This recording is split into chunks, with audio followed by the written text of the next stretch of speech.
Good afternoon.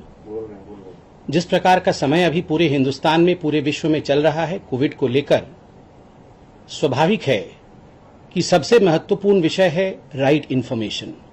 सही जानकारी लोगों तक पहुंचे, किसी प्रकार से भ्रम और फेक न्यूज की स्थिति ना बने, ये आज बहुत आवश्यक है। और मित्रों, आज इसी कारण से पार्टी ने मुझे निर्देशित किया है कि भारतवर्ष के वैक्सीन ड्राइव को लेकर, वैक्सीन पॉलिसी को लेकर इस प्रेस कॉन्फ्रेंस को हम संबोधित करें। आज सबसे ज्यादा आवश्यकता किसी चीज की है मित्रों, तो वो विश्वास की है, वो बिलीफ की है। अविश्वास के लिए कोई स्थान नहीं है। यदि हम आपस में लड़ें, यदि हम भ्रम फैलाएं, यदि राजनीति के चंगुल में फंस जाएं और विश्वास को हरा बैठें, तो हम इस जंग को कैसे जीतेंगे। इसलिए वैक्सीन ड्राइव को लेकर, भारत की वैक्सीन पॉलिसी को लेकर जिस प्रकार से कुछ लोग मतांतर करने की चेष्टा कर रहे हैं, हमें लगता है कि इसमें तथ्यों के साथ जनता के बीच में विषय को रखने की आवश्यकता है। भारत आज जो वैक्सीनेशन ड्राइव कर रहा है वो विश्व का एक बहुत बड़ा और सबसे तेजी से चलने वाला, one of the biggest and one of the fastest vaccination drive है। आज तक लगभग 15 करोड़ लोगों को भारत ने वैक्सीनेट किया है। यह अपने आप में एक बहुत बड़ी छलांग है। यह अपने आप में एक बहुत बड़ा टास्क है जिसको भारत और भारत की सरकार ने, भारत की जनता ने, राज्य सरकार, केंद्र सरकार, सभी ने मिलकर, मीडिया का भी इसमें बहुत बड़ा हाथ है, सभी ने मिलकर इसको सुचारू रूप से चलाया है। बंधुगण, मैं एक बात कहना चाहता हूं कि इसका दारोमदार आप सभी नागरिकों पर है कि किस प्रकार से इसमें, इस भ्रमजाल में नहीं फंसना है। आज हम तथ्यों को समझेंगे कि जो भ्रम फैलाने की कोशिश हो रही है, आखिर वो भ्रम क्या है और सत्य क्या है। ये जो वैक्सीनेशन ड्राइव शुरू किया गया है भारत में, केंद्र सरकार ने जो वैक्सीनेशन पॉलिसी अपनाया है, यह एक्सपर्ट्स ने अपनाया है, यह एक्सपर्ट्स ने बनाया है। और किस आधार पर बनाया है? It's a well defined vaccination policy, एक अच्छे तरह से परिभाषित पॉलिसी है। दूसरा, यह एक साइंटिफिक पॉलिसी है, अर्थात एक वैज्ञानिक दृष्टिकोण के साथ बनाया हुआ पॉलिसी है।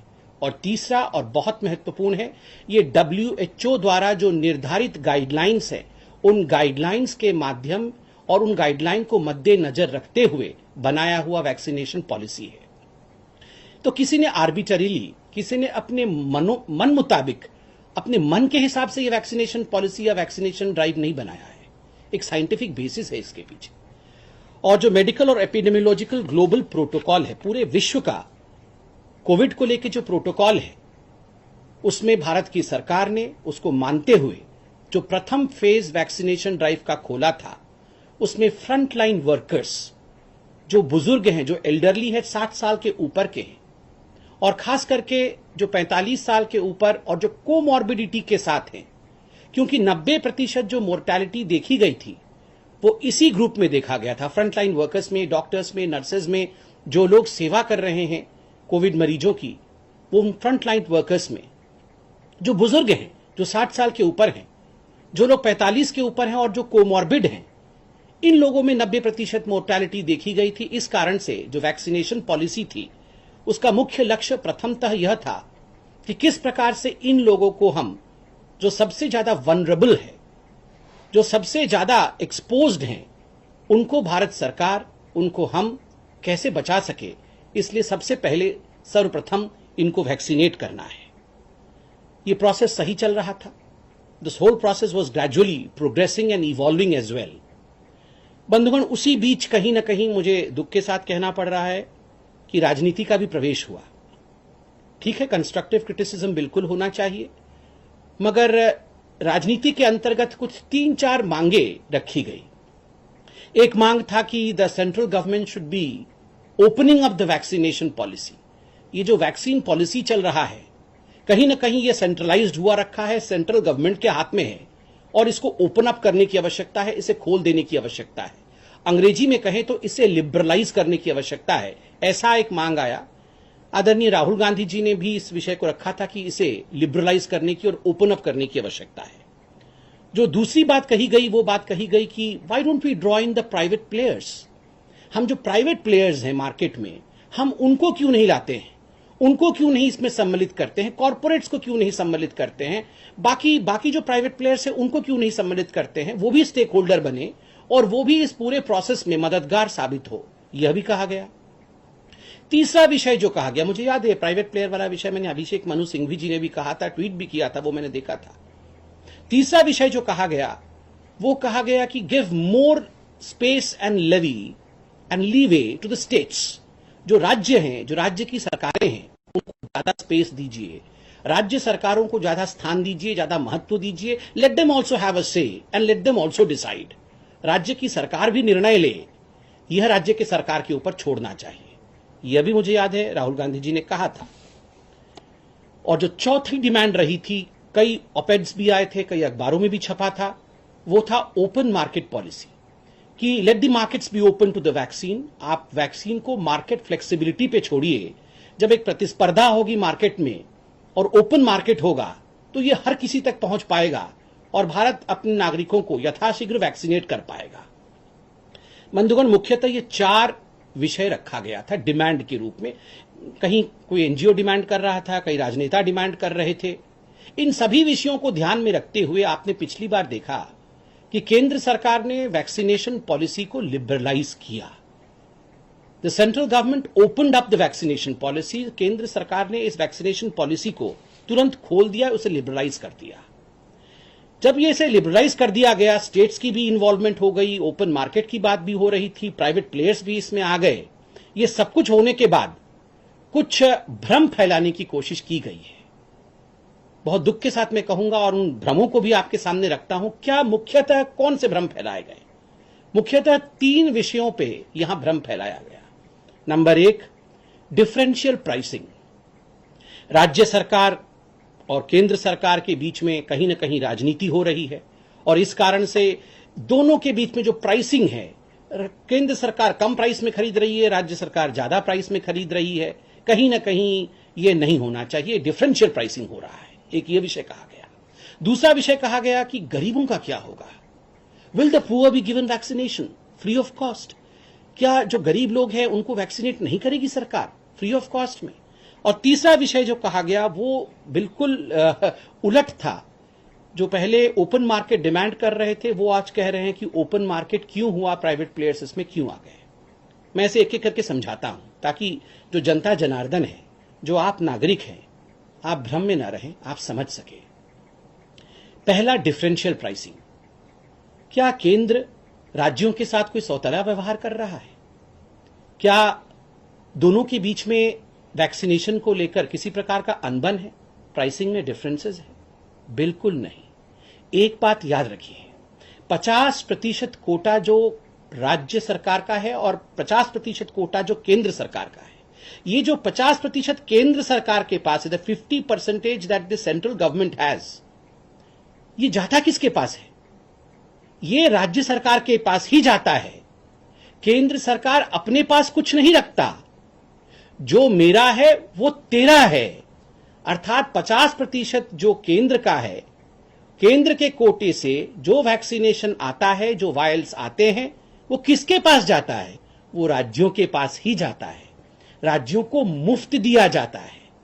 45 साल के ऊपर, 60 साल के ऊपर जो डॉक्टर्स हैं, जो फ्रंटलाइन वर्कर्स हैं, जो प्रायोरिटी लिस्ट मैंने आपको बताया, जो गरीब हैं, इनको मुफ्त लगता है। जो वनरेबल हैं, इनको मुफ्त लगता है। तो राज्यों को वंचित नहीं रखा गया। ये जो प्रोजेक्ट किया गया कि केंद्र अलग है और राज्य अलग है, ऐसी बिल्कुल कोई बात नहीं है।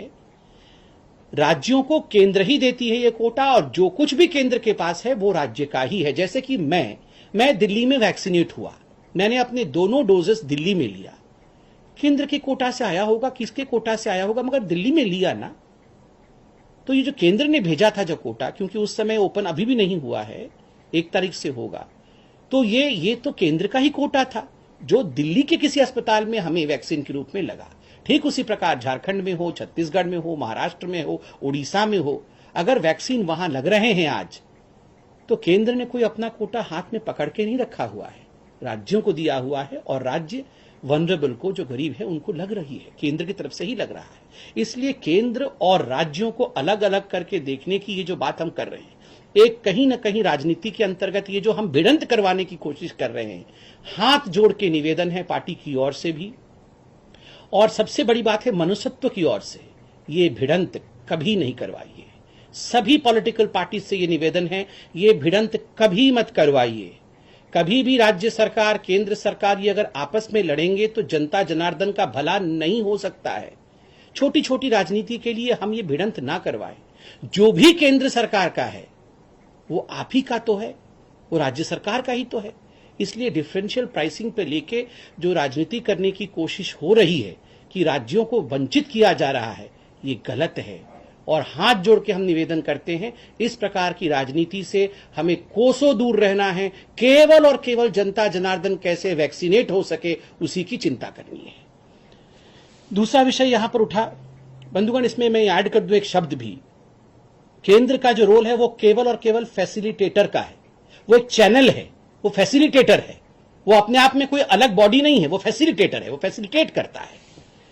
जो दूसरा विषय उठा कि क्या राज्यों का इसमें जो लिबरलाइजेशन होने के बाद राज्य के पास अगर पैसा नहीं, राज्य कैसा पैसा खर्च करेगी। देखिए, इसमें बहुत सारे राज्य ऐसे हैं, उनका धन्यवाद हम भी करना चाहेंगे। कल आदरणीय हर्षवर्धन जी ने भी जो चिट्ठी लिखा था, उस चिट्ठी में भी डॉक्टर हर्षवर्धन जी ने उन तमाम राज्यों की लिस्ट दी है, जैसे आसाम हो गया, जैसे उत्तर प्रदेश हो गया, जैसे मध्य प्रदेश हो गया। कई राज्य ऐसे हैं जिन्होंने मुफ्त वैक्सीनेशन देने की बात, कर्नाटक हो गई, उन्होंने मुफ्त वैक्सीनेशन देने की बात की है। तो राज्य मुफ्त वैक्सीनेशन भी देने की बात कर रहे हैं, वो मुफ्त भी दे रहे हैं, अपनी तरफ से दे रहे हैं, तो ये स्वागत योग्य कदम है। और हर राज्य अपने इस कदम के लिए बिल्कुल स्वतंत्र है, वो मुफ्त दे सकता है। राज्यों के पास ये जो लिबरलाइज हुआ उससे क्या लाभ हुआ? देखिए, पहले जो प्रायोरिटी लिस्ट थी, जो वनरेबिलिटी की प्रायोरिटी लिस्ट थी, वो केंद्र सरकार ने निर्धारित किया था कि 60 साल के ऊपर, 45 साल के ऊपर डॉक्टर, नर्सेज, फ्रंटलाइन वर्कर्स, इनको प्रायोरिटी बेसिस पे, क्योंकि ये वनरेबल है, हम इनको पहले वैक्सीनेट करेंगे। अब लिबरलाइज होने के बाद, ओपन पॉलिसी होने के बाद, इसको कस्टमाइज करने की स्वतंत्रता, कि हम भी अपने वनरेबल ग्रुप को चूज कर सकते हैं, हम इस एज ग्रुप को भी वैक्सीनेट कर सकते हैं, इन लोगों को वैक्सीनेट कर सकते हैं, ये सब ग्रुप्स बना करके हम चूज कर सकते हैं, हम कस्टमाइज कर सकते हैं बियॉन्ड द नेशनल पॉलिसी। ये स्वतंत्रता राज्य को दे दिया गया है कि नेशनल पॉलिसी जो था उसके बाहर और उसके इतर जाकर, उसके बियॉन्ड जाकर, अगर आपको लगता है कि आपके राज्य में इस प्रकार की नीति अपनाने से और ज्यादा फायदा होगा तो वह भी आप कर सकते हैं। इसकी स्वतंत्रता, इसकी छूट आपको है। इस कारण से एक ऑप्शन यह है कि आप कस्टमाइज करिए। दूसरा है, देखिए, राज्य के पास आप कोई भी चैनल अपना खोल सकते हैं, प्राइवेट चैनल भी खोल सकते हैं। आप अपना कोई भी चैनल खोल करके अपने इस वैक्सीनेशन प्रोसेस को सुचारू रूप से चला सकते हैं। ये आप संपूर्ण रूप से स्वतंत्र है, इसमें किसी प्रकार का अंकुश आपके ऊपर नहीं। आपको लगता है बहुत कठिनाई है, तो आप जो केंद्र सरकार फ्री वैक्सीनेशन ड्राइव चला रही है, केवल उसी को स्टिक कर सकते हैं कि हम और कुछ नहीं करेंगे। जो केंद्र सरकार गरीबों के लिए, वनरेबल्स के लिए फ्री वैक्सीनेशन ड्राइव चला रही है, हम केवल उतना ही चलाएंगे। आप वो भी कर सकते हैं।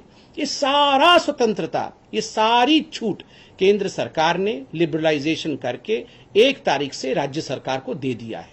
इसलिए आप अपने एक्सपर्ट ग्रुप के साथ चिंता करके अपने राज्य में क्या करना है, इसके मालिक आप हैं। और मुझे लगता है ये एक फेडरल स्ट्रक्चर में स्वागत योग्य कदम है।